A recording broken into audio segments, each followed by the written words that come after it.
Back to my channel. ഇപ്പം നമ്മൾ 5ൻ്റെ salt in his shoes എന്ന് പറയുന്ന പാർട്ട് 2 ടെക്സ്റ്റ് തുടങ്ങാൻ പോവാണ്. ദ ഹീലിംഗ് ടച്ച് എന്നാണ് നമ്മുടെ ചാപ്റ്ററിൻ്റെ പേര്. നമ്മൾ പടത്തിന് ഇവിടെയൊക്കെ ഡോർവേ തന്നിട്ടുള്ള പടത്തിൻ്റെയൊക്കെ പേര് നമ്മൾ ലാസ്റ്റ് പറയുന്നതായിരിക്കും. അപ്പോൾ നിങ്ങൾ നോക്കാം. നമുക്ക് പാഠത്തിലേക്ക് പോവാം. Michael Jordan was one of the best basketball players. Let's read the story of young Michael Jordan as he faces challenges in his basketball court and learns lessons about patience and hard work. എന്ന് വെച്ച് കഴിഞ്ഞാൽ Michael Jordan എന്ന് പറഞ്ഞു കഴിഞ്ഞാൽ ഒരു അടിപൊളിയായിട്ടുള്ള ഒരു basket ball player ആണ്. അപ്പോൾ അദ്ദേഹത്തിൻ്റെ കുട്ടിക്കാലത്തെ ഒരു കഥയാണ് ഇവിടെ പറയുന്നത്. അദ്ദേഹത്തിൻ്റെ ബാസ്കറ്റ് ബോൾ ആ ഒരു മേഖലയിൽ അനുഭവിക്കേണ്ടി വന്ന കുറച്ച് ബുദ്ധിമുട്ടുകളും അതുപോലെ തന്നെ അതിലൂടെ പഠിച്ചെടുത്ത കുറച്ച് കാര്യങ്ങളും കുറച്ച് പാഠങ്ങളും കുറച്ച് പേഷ്യൻസ്, ക്ഷമയും അതുപോലെ ഹാർഡ് വർക്ക്, ക്ഷമയും കഠിനാധ്വാനത്തിനെയും പറ്റി പഠിച്ചെടുത്ത പാഠങ്ങളും അതാണ് ഇവിടെ പറയുന്നത്. അപ്പം അതിനെ പറ്റിയുള്ള കഥയാണിത്. സോൾട്ട് ഇൻ ഹിസ് ഷൂസ്, അവൻ്റെ ഷൂസിൽ ഉപ്പ്, അതാണ് ഇതിൻ്റെ മലയാളം. അപ്പോൾ നോക്കാം. Michael loved to play basketball. Every Saturday he followed his elder brothers Larry and Ronnie to the park, hoping that they would let him play. എന്താണ്, മൈക്കിളിന് ഭയങ്കര ഇഷ്ടമായിരുന്നു ബാസ്കറ്റ് ബോൾ കളിക്കാൻ. മൈക്കിളിന് ഭയങ്കര ഇഷ്ടമായിരുന്നു. എല്ലാ സാറ്റർഡേയും എല്ലാ ശനിയാഴ്ചയും അവൻ അവരുടെ കൂടെ പാർക്കിലേക്ക് പോകുമായിരുന്നു. ഓക്കെ, പാർക്കിലേക്ക് പോയിരുന്നു. ലാറിന്നും റോണിന്നും ആയിരുന്നു അവൻ്റെ സഹോദരങ്ങളുടെ പേര്. അപ്പം പിന്നീട് എന്ത് പ്രതീക്ഷിച്ചുകൊണ്ടാണ് പോകുന്നത്?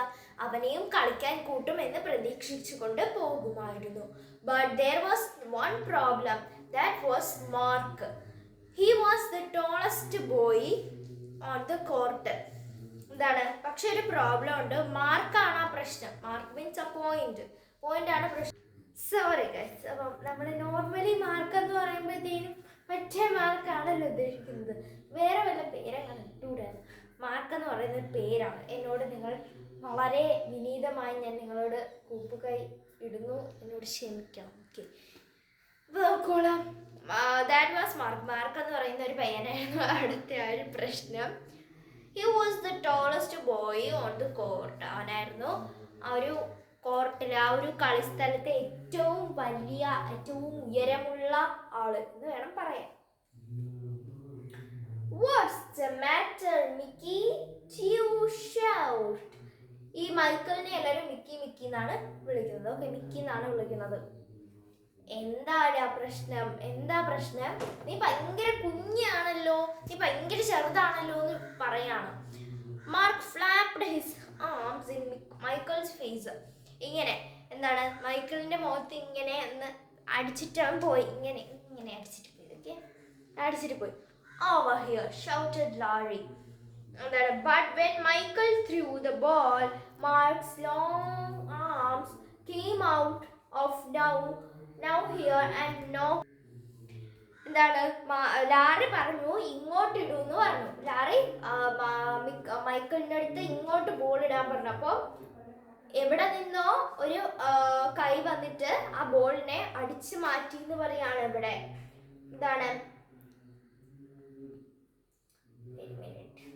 മാർക്കിന്റെ കൈകൾ കേട്ടോ.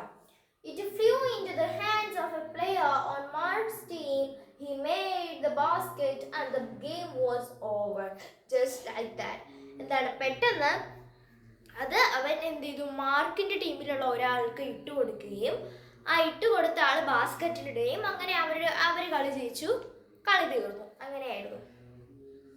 ഇപ്പൊ all the way home Michael apologised എന്ന് വെച്ച് കഴിഞ്ഞാൽ ഒരു കുറ്റബോധം പോലെ, ഒരു വിഷമം പോലെ തോന്നി. ക്ഷമ ചോദിച്ചുകൊണ്ടേയിരുന്നു. All the way home. അങ്ങനെ വീട്ടിലോട്ട് തിരിച്ചു പോകുന്ന വഴി മൊത്തം ഈ മൈക്കിൾ ഈ ലാറി എടുത്തും എന്തോ ഒരു പേരുണ്ടായിരുന്നു, റോണി എടുത്തും ഇങ്ങനെ അയ്യോ സോറി ചേട്ടാ ഇങ്ങനെ പറഞ്ഞുകൊണ്ടിരിക്കുകയായിരുന്നു. His eldest brother Ronnie Ronnie tried to cheer him up. എന്താണ്, അവന്റെ മൂത്ത സഹോദരനായ റോണി അവനെ ഇങ്ങനെ പ്രോത്സാഹിപ്പിച്ചുകൊണ്ടിരുന്നു. Look little brother, you played well today. Don't worry, we will win the next time. നോക്കൂ എൻ്റെ ചെറിയ സഹോദരൻ, നീ ഇങ്ങോട്ട് നോക്കൂ, നീ ഇന്ന് നല്ലപോലെ കളിച്ചു, നമുക്ക് അടുത്ത പ്രാവശ്യം ജയിക്കാം എന്ന് പറയാണ്. അപ്പം ഇന്നത്തെ വീഡിയോ ഇത്രയുള്ളൂ. ഇഷ്ടപ്പെട്ട നൽകുന്ന ഇഷ്ടമാണ്. സബ്സ്ക്രൈബ് ചെയ്യാൻ, ലൈക്ക്, ഷെയർ, ബൈ.